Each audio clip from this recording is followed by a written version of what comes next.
मुख्यमंत्री मोहन यादव द्वारा बुधवार को ली गई बैठक में दिए गए निर्देशों का असर गुरुवार को देखने को मिला। तृतीय जिला प्रशासन ने ध्वनि विस्तारक यंत्रों को निर्धारित डेसिबल पर ही बजाने के निर्देश दिए हैं।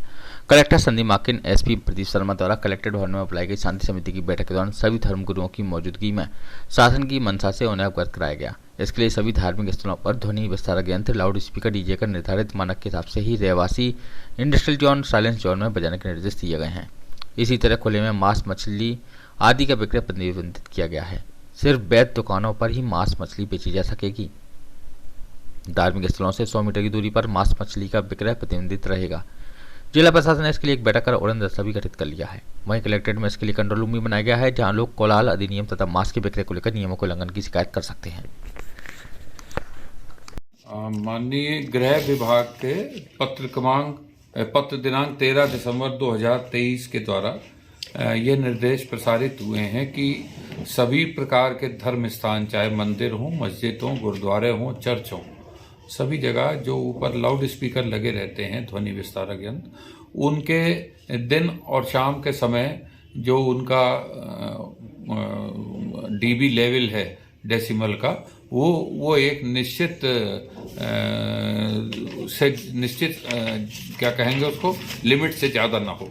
जैसे इंडस्ट्रियल एरिया है, जैसे अपने यहाँ चिरोला वगैरह, तो इसमें दिन में 75 और शाम को 70।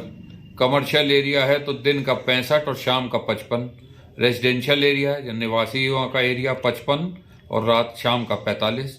और साइलेंस जोन दिन का 50 और शाम का 40। साइलेंस जोन का मतलब जैसे अस्पताल हैं या ऐसे अन्य एरिया जो साइलेंस जोन के रूप में निश्चित किए गए हों।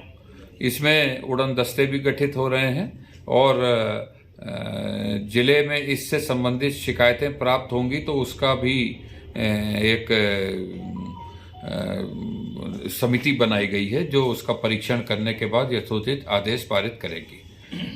नैसर्गिक सिद्धांत भी है कि कोई भी कार्रवाई से पूर्व संबंधित को सुना जाना या उसको अवगत कराया जाना नैसर्गिक न्याय का सिद्धांत है। उसी के तहत माननीय मध्य प्रदेश शासन के आदेशों के क्रम में मेरे द्वारा, एसपी साहब के द्वारा सभी धर्मगुरुओं, सभी शांति समिति के साथियों के साथ इस बैठक पे चर्चा की गई और उनको शासन के निर्देशों के विषय अवगत कराया गया और सबसे अनुरोध किया गया कि कृपया इसी जो निर्धारित सीमा है उसके अंदर ही लाउड स्पीकर इत्यादि बजाए जाएं ताकि आम जन को कोई परेशानी ना हो। इस संबंध में माननीय सर्वोच्च न्यायालय, माननीय उच्च न्यायालय और राष्ट्रीय हरित प्राधिकरण के भी समय समय पर निर्देश जारी हुए हैं, जिनका उल्लेख उस उक्त शासन के ज्ञाप में पहले से ही अंकित है और ये चीज़ें सबको आज एक सौहार्दपूर्ण वातावरण में सबको अवगत कराई गई।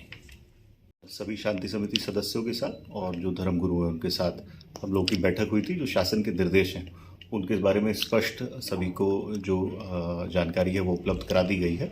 साथ ही कल जैसे आदेश प्रसारित हुए थे, रात में जो ये डीजे वाले जो उल्लंघन में थे उनके विरुद्ध जो कार्रवाई है वो की गई है और अभी लगातार जो जिला स्तर पे इसके उड़न दस्ते गठित किए जा रहे हैं वो लगातार इसमें कार्रवाई करते रहेंगे और जो भी नियमों के विरुद्ध होगा उनके विरुद्ध नियमानुसार कार्रवाई की जाएगी।